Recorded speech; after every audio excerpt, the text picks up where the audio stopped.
Hi hello ನಮಸ್ಕಾರ ಸ್ನೇಹಿತರೆ. ಇಲ್ಲಿ ಭಾರ್ಗವಿ ವರ್ಸಸ್ GP ಪಾಟೀಲ್ ನಡುವಿನ ಸಮರ ಮತ್ತೆ ಶುರುವಾಗ್ತದೆ. ಇಷ್ಟು ದಿನ ಒಂಟಿ ಆಗಿದಂತಹ ಭಾರ್ಗವಿ ಕೈಗೆ ಜೊತೆಯಾಗಿ ನಿಂತ್ಕೂತಿದ್ದಾರೆ ಇಲ್ಲಿ ಅರ್ಜುನ್ ಅಂದರೆ GP ಪಾಟೀಲ್ ಮಗ. ಹಾಗಾದರೆ ಅಪ್ಪ ಮಗನ ನಡುವಿನ ಹೋರಾಟದಲ್ಲಿ ಗೆಲುವು ಯಾರ ಪಾಲಾಗುತ್ತೆ, ಏನಾಯಿತು, ಏನು ಕತೆ, ಇದು ಎಲ್ಲವನ್ನ ಕೂಡ ತಿಳ್ಕೋಬೇಕು ಅಂದರೆ ಈಗಲೇ ನಮ್ಮ ಈ ಚಾನಲ್ನ ಸಬ್ಸ್ಕ್ರೈಬ್ ಮಾಡಿ, ಹಾಗೆ ಒಂದು ವಿಡಿಯೋವನ್ನು ಪೂರ್ತಿಯಾಗಿ ನೋಡೋದನ್ನು ಯಾವುದೇ ಕಾರಣಕ್ಕೂ ಕೂಡ ಮರಿಬೇಡಿ. ಇಲ್ಲಿ GP ಪಾಟೀಲ್ ಬೃಂದಾಳನ್ನು, ನೀನು ಭಾರ್ಗವಿ ಅಕ್ಕ, ಇನ್ನು ಮುಂದೆ ಯಾವುದೇ ಕಾರಣಕ್ಕೂ ನಿನಗೆ ಮನೆಯಲ್ಲಿ ಜಾಗ ಇಲ್ಲ, ನನ್ನ ಜೊತೆನೇ ಇಟ್ಕೊಂಡು ನಮ್ಮ ಮನೇಲಿ ಇಟ್ಕೊಂಡು ನನಗೆ ಮೋಸ ಮಾಡಿಬಿಟ್ಟೆ ನೀನು ಅಂತ ಹೇಳಿ ಮನೆಯಿಂದ ಹೊರಗಡೆ ದಬ್ತಿದ್ದಾರೆ. ಇತ್ತ ಕಡೆ ಬೃಂದ ಅದನ್ನು ಅರ್ಥ ಮಾಡಿಸೋಕ್ಕೆ ಟ್ರೈ ಮಾಡ್ತಾಳೆ. ನಾನು ಎಂದೂ ಕೂಡ ನಿಮಗೆ ದ್ರೋಹ ಬಗ್ದಿಲ್ಲ, ನಿಮ್ಮ ಪರವಾಗಿ ನಾನು ನಿಂತಿದ್ದೀನಿ ಅಂತ. ಬಟ್ ಯಾವುದೇ ರೀತಿಲೂ ಕೂಡ ಪ್ರಯೋಜನ ಆಗೋದಿಲ್ಲ.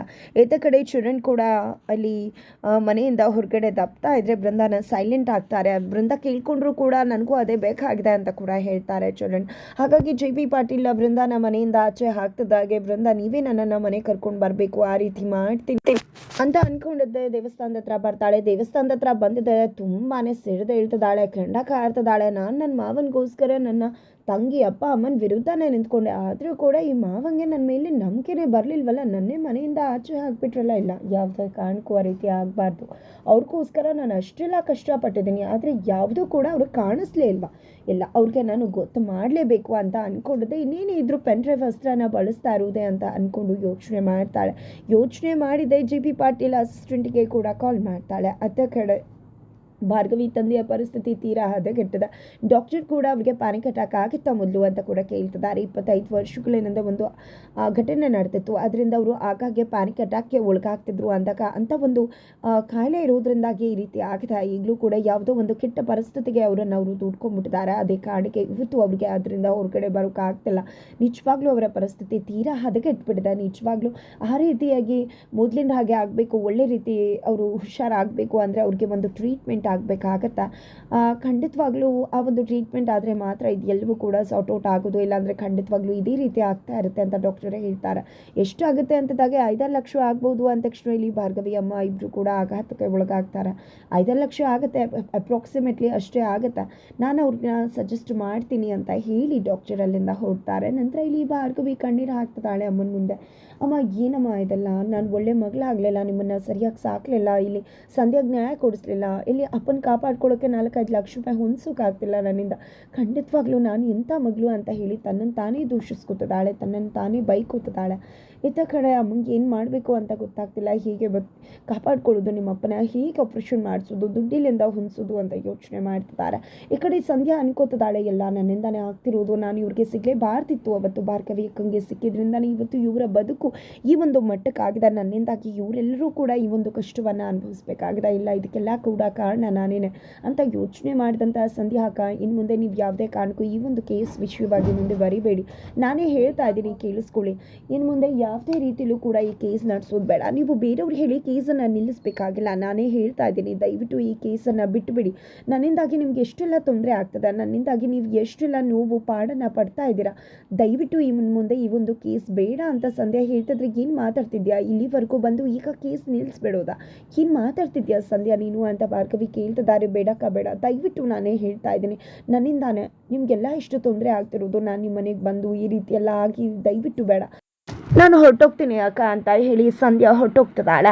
ತದನಂತರ ಆತ ಕಡೆ ಬೃಂದ ಬಳಿಗೆನೆ GP ಪಾಟೀಲ್ ಬಂದಿದ್ದಾರೆ. ಇಲ್ಲಿ ಬೃಂದ ಆಡಿದ ಆಟಕ್ಕೆ GP ಪಾಟೀಲ್ ನಿಜವಾಗ್ಲೂ ಕೂಡ ಬೆಂಡ್ ಇಡಬೇಕಾಗಿದೆ. ಯಾಕಂದರೆ ಇಲ್ಲಿ ಬೃಂದ ಕೈಯಲ್ಲಿ ಪೆನ್ ಡ್ರೈವ್ ಇದೆ. ಆ ಒಂದು ಪೆನ್ ಡ್ರೈವನ್ನು ಬರ್ತದಾಗೆ ಕೇಳೋಕೆ ಮುಂದಾಗ್ತಿದ್ದಾರೆ GP ಪಾಟೀಲ್. ಬಟ್ ಇಲ್ಲಿ ಬೃಂದ ಕೊಡೋಕೆ ಮುಂದಾಗ್ತಿದ್ದಾಳೆ. ಖಂಡಿತ ಇಲ್ಲ. ಇಲ್ಲಿ ಏನು ಮಾವ, ನಾನು ಎಷ್ಟೆಲ್ಲ ಪ್ರಯತ್ನ ಪಟ್ಟೆ ಪೆನ್ರ ವಿಷಯ ಹೇಳೋಕ್ಕೆ, ಬಟ್ ನೀವು ಅವಕಾಶನೇ ಮಾಡಿಕೊಡ್ಲಿಲ್ಲ. ನಿಮಗೆ ಹೇಗೆ ಮಾವ ನಾನು ನಂಬಿಸೋದು? ನಿಜವಾಗ್ಲೂ ನಿಮಗೋಸ್ಕರ ನಾನು ಎಷ್ಟೆಲ್ಲ ಮಾಡಿದ್ದೀನಿ. ನನ್ನ ಅಪ್ಪ ಅಮ್ಮ, ನನ್ನ ತಂಗಿ ವಿರುದ್ಧವಾಗಿ ನಿಂತ್ಕೊಂಡೆ, ನನ್ನ ತಂಗಿನ ಸೋಲ್ಸೋಕೆ ನೋಡ್ದೆ, ನಿಮ್ಮನ್ನು ಗೆಲ್ಲಿಸ್ಬೇಕು ಅಂತ ಎಷ್ಟೆಲ್ಲ ಮಾಡಿದೆ. ಆದರೂ ಕೂಡ ನಿಮಗೆ ನನ್ನ ಮೇಲೆ ನಂಬಿಕೆನೇ ಬರಲಿಲ್ಲ ಅಲ್ಲ. ಯಾಕೆ ಮಾವ, ನನ್ನ ತಂಗಿ ಮೇಲೆ ಅಟ್ಯಾಕ್ ಮಾಡಿಸ್ದೆ, ನಾನು ಅಟ್ಯಾಕ್ ಮಾಡಿಸ್ದೆ, ಈ ಪೆನ್ ಡ್ರೈವ್ ನನಗೆ ಸಿಕ್ತು ಅಂತ ಅಂದ್ಕೊಂಡ್ರೆ. ನನ್ನ ತಂಗಿ ಯಾವತ್ತು ಕೋರ್ಟ್ಗೆ ಹೋಗ್ತಿದ್ದಾಳೆ ಅನ್ನೋ ವಿಷಯ ಗೊತ್ತಾಗುತ್ತೆ, ಪೆನ್ ಡ್ರೈವ್ ನನ್ನ ಕೈವಶ ಮಾಡಿಕೊಂಡೆ ಅಂತ ಹೇಳ್ತಿದ್ದಾಳೆ. ನಿಜವಾಗ್ಲೂ ನಾನು ಅವ್ರ ಪರ ಇದ್ದಿದ್ರೆ ಇಷ್ಟೊತ್ತು ಆಲ್ರೆಡಿ ಈ ಪೆನ್ ಡ್ರೈವ್ ಭಾರ್ಗವಿ ಕೈಗೆ ಸೇರಿ ಕೋರ್ಟನ್ನು ತಲುಪಿರ್ತಿತ್ತು. ಆದರೆ ಈ ಒಂದು ಪೆನ್ ಡ್ರೈವನ್ನು ನಾನು ಅವಳು ಕೊಡಲಿಲ್ಲ, ಸೇಫ್ ಆಗಿ ನಿಮಗೆ ಕೊಡಬೇಕು ಅಂತ ಅಂದ್ಕೊಂಡಿದ್ದೆ. ಆದರೆ ನೀವು ಮನೆಯಿಂದ ನನ್ನನ್ನು ಹೊರಗಡೆ ದಬ್ಬೇಕಿದ್ರು ಹೇಳೋಕ್ಕೆ ಪ್ರಯತ್ನ ಪಟ್ಟೆ, ಬಟ್ ನೀವು ಅದಕ್ಕೆ ಅವಕಾಶವನ್ನೇ ಮಾಡಿಕೊಡ್ಲಿಲ್ಲ ಮಾವ. ಈಗಲಾದರೂ ನಿಮಗೆ ನಂಬಿಕೆ ಬರ್ತಾ ಇದೆಯಾ ನನ್ನ ಮೇಲೆ ಅಂತ ಬೃಂದಾ ಕೇಳ್ತಿದ್ರೆ, ಏನು ಬ್ಲ್ಯಾಕ್ ಮೇಲ್ ಮಾಡ್ತಿದ್ಯಾ ಅಂತ ಹೇಳ್ತಿದ್ದಾರೆ. ನಾನು ಯಾಕೆ ಮಾವ ಬ್ಲ್ಯಾಕ್ ಮೇಲ್ ಮಾಡಲಿ, ನಿಮಗೆ ನನ್ನ ಬಗ್ಗೆ ನಂಬಿಕೆ ಬರಲಿ ಅಂತ ಹೇಳ್ತಿದ್ದೀನಿ. ನಾನು ನಿಮ್ಮ ಪರವಾಗಿ ನಿಂತಿದ್ದೀನಿ ಅನ್ನೋದನ್ನು ನಿಮಗೆ ಅರ್ಥ ಮಾಡಿಸ್ತಿದ್ದೀನಿ ಅಂತ ಹೇಳ್ತಿದ್ದಾಳೆ ಬೃಂದಾ. ಜೊತೆಗೆ ನೀವು ನನ್ನನ್ನು ಮನೆ ಕರ್ಕೊಂಡು ಹೋಗಬೇಕಾಗತ್ತೆ, ಆಗ ಮಾತ್ರ ನಿಮಗೆ ಪೆನ್ ಡ್ರೈವ್ ಸೇರುತ್ತೆ ಅಂತ ಕೂಡ ಹೇಳ್ತಾಳೆ ಬೃಂದಾ. ಫೈನಲಿ ಪೆನ್ ಡ್ರೈವನ್ನು ಮಾವನ ಕೈಗೆ ಒಪ್ಪಿಸ್ತಾಳೆ. ಜೊತೆಗೆ ಇನ್ನಾದರೂ ಮಾವ ನಾನು ನಿಮ್ಮ ಸೊಸೆ ಅಂತ ಒಪ್ಕೋತೀರಾ ಅಂತದಾಗೆ ಕಾರ್ ಡ್ರೈವರ್ಗೆ ಹೇಳ್ತಾರೆ. ಫೈನಲಿ ಬೃಂದಾಳನ್ನು ತನ್ನ ಮನೆಗೆ ಬಾ ಅಂತ ಹೇಳಿ ಕರೆದುಕೊಂಡು ಹೋಗ್ತಿದ್ದಾರೆ. ಈ ಕಡೆ ಬೃಂದಾಗಂತೂ ಫುಲ್ ಖುಷಿ ಆಗ್ತದೆ. ನಂತರ ಅತ್ತ ಕಡೆ ಭಾರ್ಗವಿ ತನ್ನ ತಂದೆಯನ್ನು ಮನೆ ಕರ್ಕೊಂಡು ಬರ್ತಾಳೆ. ತನ್ನ ತಂದೆಯ ಪರಿಸ್ಥಿತಿಯನ್ನು ನೋಡಿ ಕಣ್ಣೀರು ಹಾಕ್ತಿದ್ದಾಳೆ. ನಿಜವಾಗ್ಲೂ ಕೂಡ ಯಾಕೆ ಈ ರೀತಿ ಆಗ್ತದೆ ಅಂತಲೇ ಗೊತ್ತಾಗ್ತಿಲ್ಲ ಅತ್ತೆ ಅಂತ ಅತ್ತೆ ಹತ್ರ ತನ್ನ ನೋವನ್ನು ತೋಡ್ಕೊತಿದ್ದಾಳೆ. ಆ ಕಡೆ ಅತ್ತೆ, ನೋಡು ಮಗಳೇ, ಇನ್ನು ಮುಂದೇನಾದರೂ ಅಪ್ಪ ಅಮ್ಮನ ಬಗ್ಗೆ ಗಮನ ಕೊಡುಮ ಅಂದಾಗ ನಾನು ಯಾವತ್ತಾದರೂ ಮನೆ ಬಗ್ಗೆ ಗಮನ ಕೊಡದೇ ಇದ್ದೀನ ಅಂತ ಹೇಳಿದಾಗ, ಖಂಡಿತ ಕೊಟ್ಟಿದ್ಯಾ, ಖಂಡಿತ ಕಡೆ ಕಣಿಸಿದ್ಯಾ ಅಂತ ಹೇಳೋದಿಲ್ಲ. ಒಬ್ಬ ಮಗಳು ಓಡೋಗ್ಬಿಟ್ಲು, ಆದರೆ ನೆಂಬ್ಕೊಂಡಿರೋ ನೀನು ಕೂಡ ಈ ರೀತಿ ಆಗಿಬಿಟ್ರೆ ಏನಾಗತ್ತೆ? ಖಂಡಿತ ನೀನು ಅವ್ರನ್ನ ಚೆನ್ನಾಗಿ ನೋಡ್ಕೊತಿದ್ಯಾ, ಆದರೆ ಒಂದು ಕಡೆ ನ್ಯಾಯ, ಒಂದು ಕಡೆ ಇದು, ಖಂಡಿತ ಬ್ಯಾಲೆನ್ಸ್ ಮಾಡೋದು ಕಷ್ಟ ಆಗ್ತಿತ್ತು. ಈಗ ಸಂಧ್ಯಾ ಹೇಗೂ ಇಲ್ಲ, ಇನ್ನು ಮುಂದೇನಾದರೂ ನಿನ್ನ ಅಪ್ಪ ಅಮ್ಮನ ಕಡೆ ಕಾನ್ಸಂಟ್ರೇಟ್ ಮಾಡು, ಅದಕ್ಕೆ ನೋಡಿ ಯಾವ ಪರಿಸ್ಥಿತಿಗೆ ಹೋಗಿದ್ದಾರೆ ಅಂತ ಹೇಳ್ತಿದ್ದಾರೆ. ಇಲ್ಲಿ ಭಾರ್ಗವಿ ಕಣ್ಣೀರು ಹಾಕ್ತಿದ್ದಾಳೆ. ಅತ್ತ ಕಡೆ ಅರ್ಜುನ್ಗೆ ತನ್ನ ತಂದೆಯ ಕುತಂತ್ರ ಬುದ್ಧಿ ಏನು ಅನ್ನೋದು ಗೊತ್ತಾಗಿದೆ. ನಿಜವಾಗ್ಲೂ ನೇರವಾಗಿ ಅಪ್ಪನ ಬುದ್ಧಿಯನ್ನು ನೋಡಿಬಿಟ್ರು. ನಿಜವಾಗ್ಲೂ ಕೂಡ ಅಪ್ಪ ಈ ರೀತಿನ ಅಂತ ಹೇಳಿ ನಿಜವಾಗ್ಲೂ ಶಾಕ್ಗೆ ಒಳಗಾಗಿದ್ದಾರೆ. ಜೊತೆಗೆ ಇಲ್ಲಿ ಭಾರ್ಗವಿಗೆ ತನ್ನ ತಂದೆಯಿಂದ ಅನ್ಯಾಯ ಆಗ್ತದೆ. ಅವರ ತಂದೆಗೆ ಆಗಿರ್ತಕ್ಕಂಥ ನೋವು ತನ್ನಿಂದ ಕಡಿಮೆ ಆಗಬೇಕು ಅಂತ ಯೋಚನೆ ಮಾಡಿದಂಥ ಅರ್ಜುನ್ ಭಾರ್ಗವಿ ಮನೆಗೆ ಹೊರಟು ಬರ್ತಿದ್ದಾರೆ.